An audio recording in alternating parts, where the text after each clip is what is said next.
Hello everyone, first time మన channel చూస్తుంటే subscribe చేసుకోవడం మర్చిపోవద్దు. వీడియోలోకి వెళ్ళినట్లయితే సుమిత్రకి నోటి నుంచి బ్లడ్ పడడంతో అందరూ దీప, కార్తీక్ అలాగే దశరథ్ ముగ్గురు మాట్లాడుకుని చాలా కంగారు పడిపోతారు.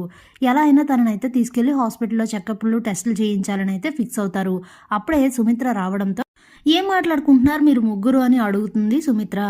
ఏమీ లేదు, నాకు కొంచెం ఆరోగ్యం బాగాలేదు, టెస్టులు చేయించుకోవాలి, నువ్వు వస్తావా అని అంటే సరే పదండి అయితే వెళ్దాం అని చెప్తుంది.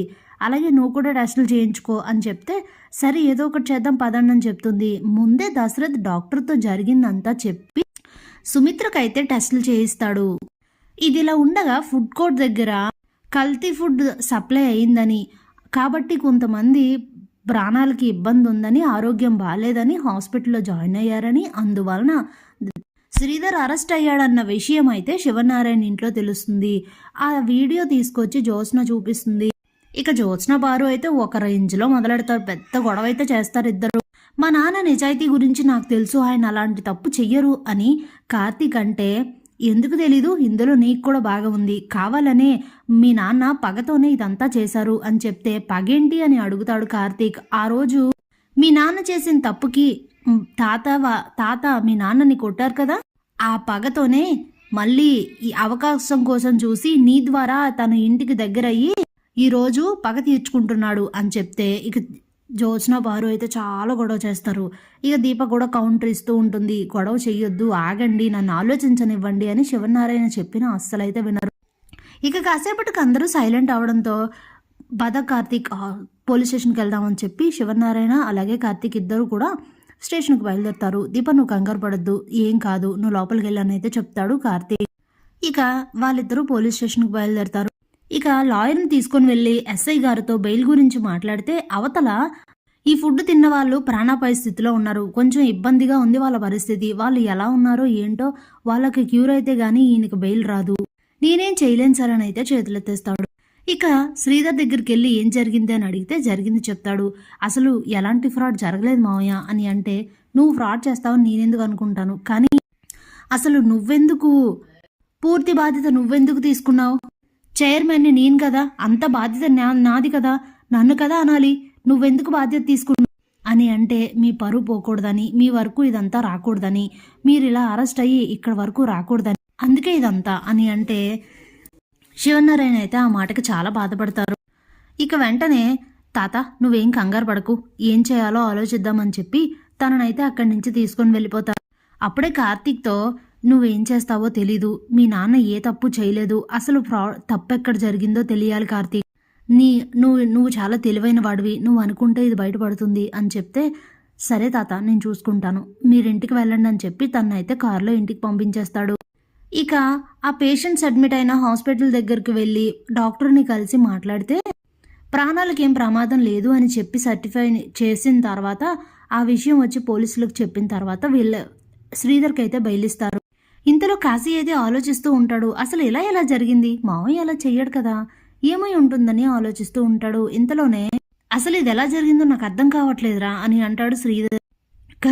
కంగారు పడకు మాస్టారు, అన్నీ బయటపడతాయి, నువ్వు ఇంటికి వెళ్ళని చెప్తే ఇక తను వెళ్ళిపోగానే కార్తీక్ అయితే ఈ ఫుడ్ ట్రక్ దగ్గర వర్క్ చేసిన వాళ్ళని, ఏ ఫుడ్ ట్రక్ దగ్గర అయితే కల్తీ ఫుడ్ అనేది పెట్టారో ఆ ఫుడ్ ట్రక్ దగ్గర వర్క్ చేసిన వాళ్ళందరినీ కూడా ఇండివిజువల్గా ఎంక్వైరీ చేయడం అయితే స్టార్ట్ చేస్తాడు. ఇక అందులో ప్రసాద్ అనే ఒక వ్యక్తితో అయితే కావాలనే జ్యోత్స్న ఇదంతా చేయిస్తుందని మొత్తానికి బయట అయితే పడుతుంది. కార్తీక్ అడిగిన విధానానికి వాడైతే నిజం ఒప్పుకుంటాడు. ఒప్పుకోకపోతే ఉద్యోగం తీసేస్తాను, ఇక నీ జీవితాంతం ఎక్కడ వర్క్ చేయకుండా చేస్తాను, నువ్వు చేసిన ఫ్రాడ్ వలన నీ పిల్లలు ఇబ్బంది పడతారనేసరికి నిజం అయితే ఒప్పుకుంటాడు. ఇక ఆ ప్రసాద్ని తీసుకొని శివనారాయణ ఇంటికి వస్తాడు. ఏమైంది కార్తీక్, తన్నెందుకు తీసుకొచ్చావని గట్టిగా శివనారాయణ అడుగుతూ ఉంటే ఆ మాటలు విని జ్యోత్స్న అయితే బయటకు వస్తుంది. ప్రసాద్ని చూసి స్టన్ అయిపోతుంది జ్యోత్స్న.